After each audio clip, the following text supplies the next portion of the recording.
लड़के ने 500 डिग्री का हीटर अपने घर के दरवाजे पर लटका दिया, फिर जमीन पर नुकीले खिलौने बिछा दिए और दरवाजे की सीढ़ियों पर बर्फ का पानी डाल दिया। इस तरह 3 परतों वाला जाल तैयार हो गया। इसके बाद उसने पाइप से बेसमेंट की सीढ़ियों पर पानी डाला और घर के अंदर की लकड़ी की सीढ़ियों पर गोंद चिपका दी। फिर उसने उंगली जितनी मोटी कीलें तैयार की। आखिर में एक रस्सी पकड़कर वह पुस्तकालय की ओर दौड़ा, जिसकी एक सिरा खिड़की से और दूसरी पुस्तकालय से बंधी थी। इस तरह पीछे भागने का रास्ता भी तैयार हो गया, लेकिन ये जाल अभी भी काफी नहीं था। उसने एक प्लास्टिक शीट पर मजबूत गोंद लगाई और ढेर सारी रुई खींचकर रसोई के दरवाजे की ओर रख दी। अंत में खिड़की के नीचे नुकीले खिलौनों को भर दिया। इस तरह पूरा घर जाल से ढक गया। उसका ये सब करने का मकसद सिर्फ अप्रैल फूल पर अपने परिवार को चौंकाना नहीं था, बल्कि उन बेवकूफ चोरों से लड़ना था जो घर में चोरी करने आने वाले थे। केविन खाने से पहले की रस्म करने ही वाला था कि अचानक 9 बजे की घड़ी की आवाज ने उसे सतर्क कर दिया। वो तुरंत पिछले दरवाजे की ओर भागा, एक टब उठाया और बोला, this is it, don't get scared now. वाकई में चोर समय पर पहुंचे थे। वो सोच रहे थे कि क्या पिछवाड़े से अंदर घुसा जा सकता है। We know that you are in there and that you are all alone. Kevin ने फेल करने का फैसला किया। उसने गन को कुत्ते के छेद से बाहर निकाला और चोर के कमर के नीचे निशाना साधा। शू साथ में छोटा भाई अभी तक समझ नहीं पाया कि हुआ क्या। उसने बस देखा कि बड़ा भाई अपनी कमर पकड़कर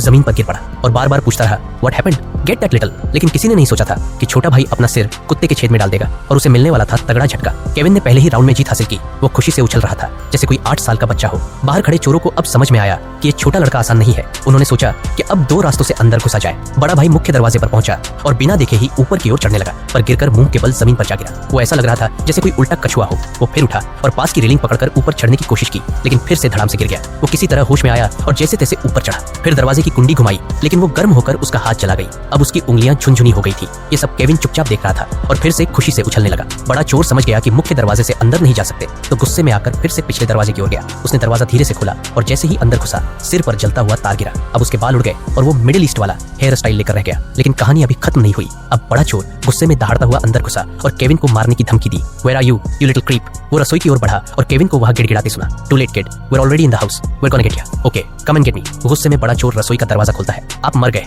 बस कुछ ही मिनटों में वो लड़का उसे उल्टा पुल्टा कर चुका था, पर उससे भी ज्यादा बुरा हाल छोटे चोर का हुआ। वो बेसमेंट की सीढ़ियों तक पहुंचा, घबराया हुआ, जोर जोर से सांस ले रहा था। पहला कदम रखते ही फिसला, सिर घूम गया। फिर उसने लोहे की छड़ी से खुद को खड़ा किया और दरवाजा खोलने की कोशिश की, पर वो दरवाजा तो खुला ही था। वो चुपचाप बेसमेंट में घुस गया। वहां अंधेरा था, डरावना लग रहा था। उसे एक बल्ब दिखा। जैसे ही उसने खींचा, उसे नहीं पता था कि उसकी सबसे ज्यादा चोट अब उसके पैरों में लगने वाली है। वो सीढ़ियों पर चढ़ने लगा, जिन पर चिपचिपा गोंद लगा था। हर कदम मुश्किल से भरा हुआ, लेकिन वो नहीं जानता था कि सीढ़ियों पर एक स्टील की कील छुपी थी। वो अब नंगे पांव बाहर आया और देखा कि एक खिड़की खुली हुई है। उसे लगा कि ये बड़ा भाई खोल चुका है, पर नहीं, अंदर मौत का ट्रैप था। वो खिड़की से अंदर घुसा, धीरे से अपना पांव रखा, लेकिन जमीन बहुत गर्म थी। गुस्से में पैर झुलसते हुए अंदर पहुंचा और देखा बड़ा भाई पूरी तरह से जला और पंखों से ढंका हुआ था। तूने जूते क्यों उतारे और तू चिकन क्यों बन गया? तभी केविन फिर